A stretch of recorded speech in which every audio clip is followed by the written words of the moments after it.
Good afternoon, ladies and gentlemen. Welcome to the meeting of the Georges River Local Planning Panel for Thursday, 20th of March 2025. And I apologise for the slight delay in starting, but the technical issues we had, I think, have been resolved. Thank you. My name is Donna Reigate, and I'm the chair of the panel this afternoon. The panel is currently streaming from the Georges River Council offices in McMahon Street, Hurstville. The panel members who make up the panel today are Graham Brown, who's one of our expert panel members. The other expert panel member is Wayne Carter, and Georgia Kisser is our community representative on the panel this afternoon. So welcome to all of you. We're the panel that has been appointed by the Minister for Planning to determine specified development applications, including the development applications that are on the agenda today, in accordance with the requirements of the Environmental Planning and Assessment Act. I'd like to, of course, begin by acknowledging country and to say that the Georges River Local Planning Panel acknowledges the Bidjigal people of the Eora Nation, who are the traditional custodians of all lands, waters and sky in the Georges River area. We pay our respects to elders past and present and extend that respect to all Aboriginal and Torres Strait Islander peoples who live, work and meet on these lands. I'm required to advise you that under the provisions of the Environmental Planning and Assessment Act 1979, this meeting of the panel is being live streamed and will be made available on Council's website. In accordance with the revised meeting protocols, interested parties wishing to make representations to the panel were requested to register a summary of their interests. A total of 1 registration was received and forwarded to the panel. The panel has reviewed the registration and advised the council officers that we wish to hear oral submissions from the following persons who will be called on during the course of this meeting in order of items published on council's website. So speaker number 1 in relation to item LPP 005-25, the relevant address being 118 to 124 Princess Highway, Beverley Park, is Christy Hodgkinson, and I understand that Ms. Hodgkinson might have 1 or 2 other people who've been part of preparing the application with her. As required by the Local Planning Panel Code of Conduct, panel members are required to disclose any conflicts of interest in respect of any matter on the agenda for a panel meeting. The relevant forms, as prescribed by the New South Wales Department of Planning, have been completed and are tabled for council to be included in the online minutes of the meeting. No panel member has disclosed any conflict of interest in any matter on today's agenda. The panel has received a completed assessment report from council for each of the development applications we're considering today, and we have undertaken inspection of the sites and nearby localities for the 2 matters that are on today's agenda. We'll deal with each application in the order as published on council's website, being DA 2023/0491, 118 to 124 Princess Highway, Beverley Park, internal and external alterations to an existing club, and REV 2024/0036, 8 Cook Street, Mortdale, New South Wales 2223, review of mod 2024/0021 for modification to DA 2018/0350 for amendments including internal layout changes and front facade.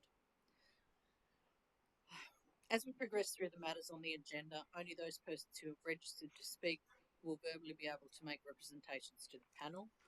Each person who has registered to speak is requested to limit their presentation to 3 minutes.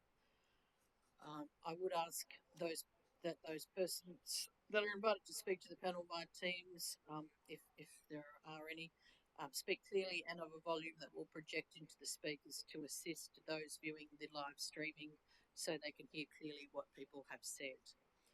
To manage the live streaming process, all speakers should leave their camera and microphone turned off until their turn to speak is called. I'm also required to remind everybody that any defamatory, discriminatory or offensive language used may result in the author being exposed to liability for which council and the panel takes no responsibility. Once we've heard the oral submissions on a particular application, we will move on to the next application. Members of the public are free to continue to listen to the broadcast. The determination of the applications will be made then in closed session, which is not live streamed or recorded. The determination will be available on Council's website once confirmed by the panel, and that usually happens within 2 or 3 days of the meeting being held. Okay, so that's the preliminary remarks. We'll now call the first item, and I'll ask Ms. Hodgkinson to speak to us about the development application for the premises at 118 to 124 Princess Highway, Beverley Park. Thank you, Madam Chair and panel members, and for attending the site today.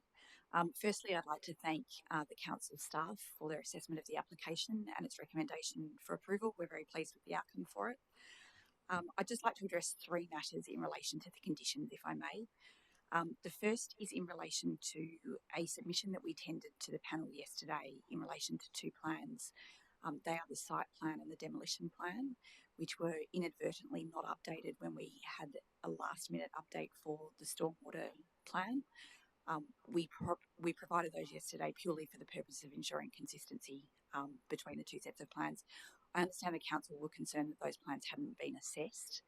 I would only request otherwise that perhaps there's an amended condition similar to that of condition 20, which requires those plans to be updated to ensure that they are consistent with the civil plans, so that there isn't a requirement for modification of those.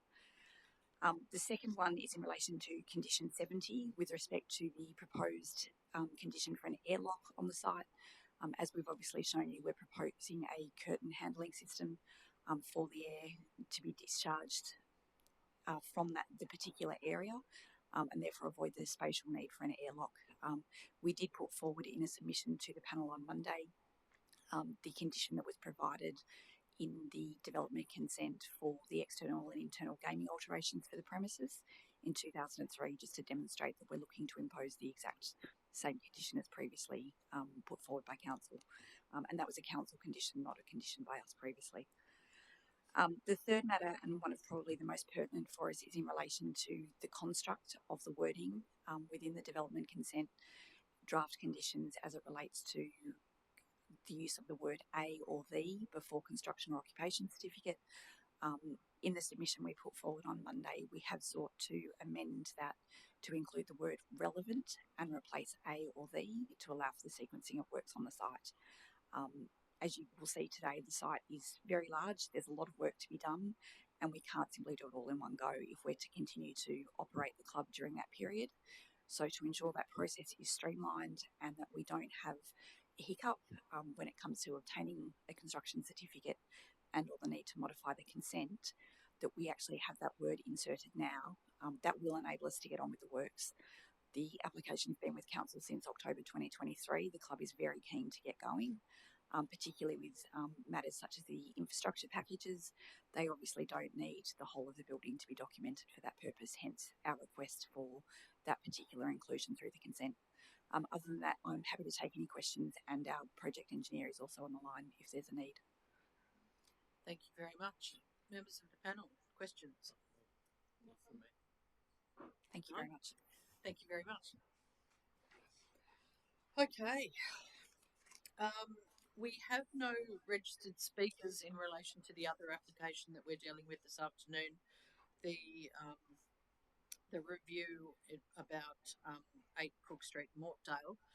So I guess I should now close this public part of the meeting of the Georges River Local Planning Panel.